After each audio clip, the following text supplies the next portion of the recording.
How to install the latest version of Python, that is Python 3.13.3 on Windows 10. First, you need to go over to Google and search Install Python.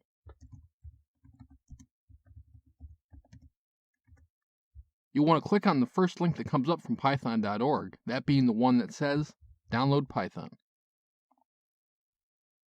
On the first page, you might see a yellow button to download the latest version of Python. If you do, click on it.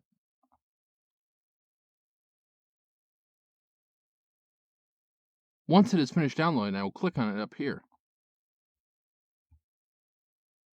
That will bring up the program that will help you install Python. You will want to check Add Python.exe to Path, because that will make it easier for you to run Python code from the command line.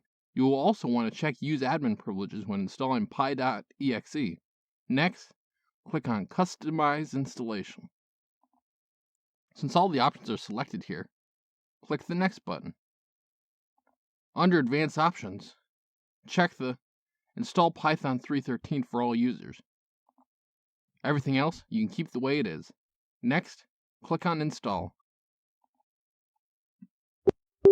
You will get asked for admin privileges. Click Yes on that. Now our installation will start. It will take a few minutes.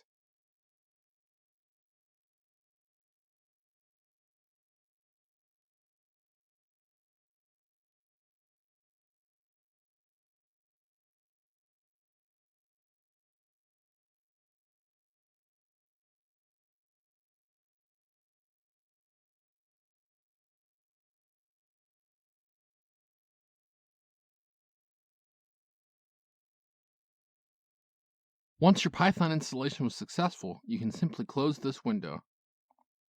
Now, if you open up your command prompt, in the command prompt, if you type Python space -- version, it should bring up Python 3.13.3. If you want to run some Python code on the command line, you can simply type Python.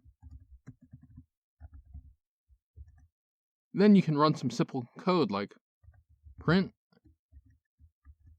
hello world. This has been Jakubication. Like and subscribe to learn more.